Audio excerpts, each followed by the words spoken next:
भये प्रगट कृपाला दीन दयाला कौसल्या हितकारी, हर्षित महतारी मुनिमन हारी, अद्भुत रूप बिचारी।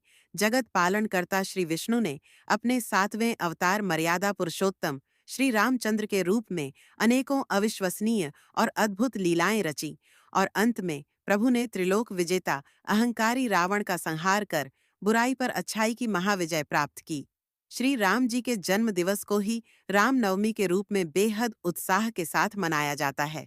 आज इस लेख में हम आपके लिए रामनवमी की अनुपम कथा लेकर आए हैं। कथा।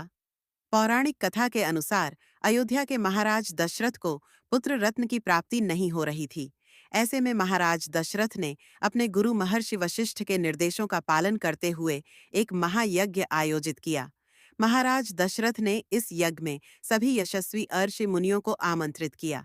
जिस दिन यज्ञ का शुभारंभ होना था, उस दिन गुरु वशिष्ठ के साथ महाराज दशरथ के मित्र, अंग प्रदेश के अधिपति रंग ऋषि और अन्य आगंतुक भी यज्ञ मंडप पर आए।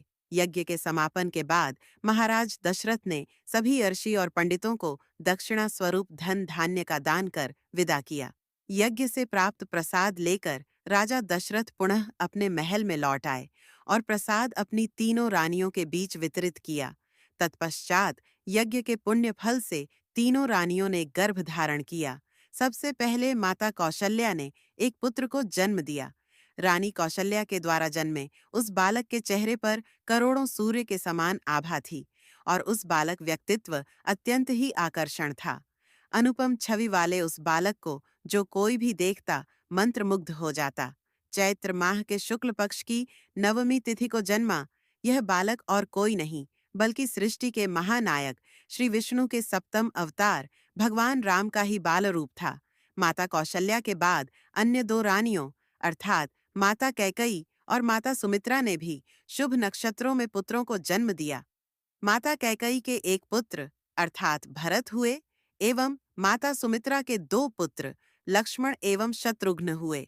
अयोध्या के नन्हे राजकुमारों के जन्म का समाचार पाते ही पूरी अयोध्या नगरी में खुशियों और उत्साह की लहर दौड़ गई। गीत संगीत जैसे समारोहों से राजा दशरथ के चारों पुत्रों का स्वागत करते हुए उनका जन्म दिवस मनाया गया।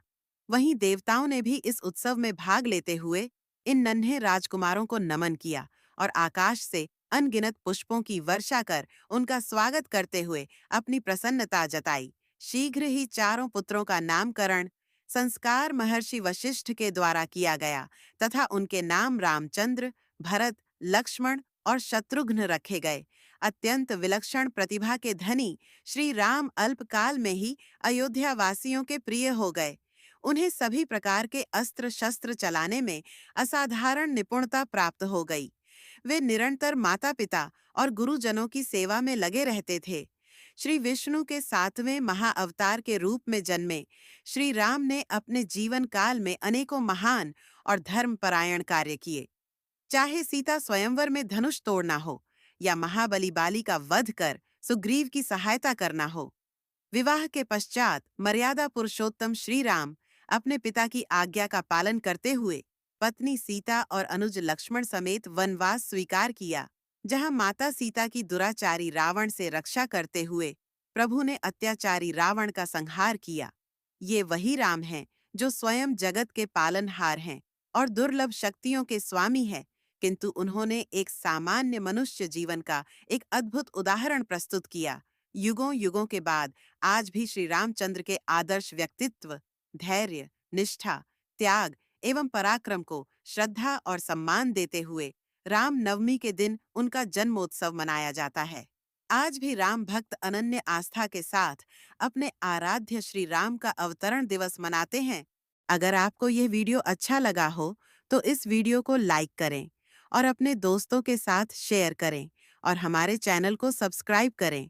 और अगर आप कुछ योगदान अपनी तरफ से देना चाहते हैं तो इस नंबर पर दे सकते हैं। भगवान आपका भला करेंगे।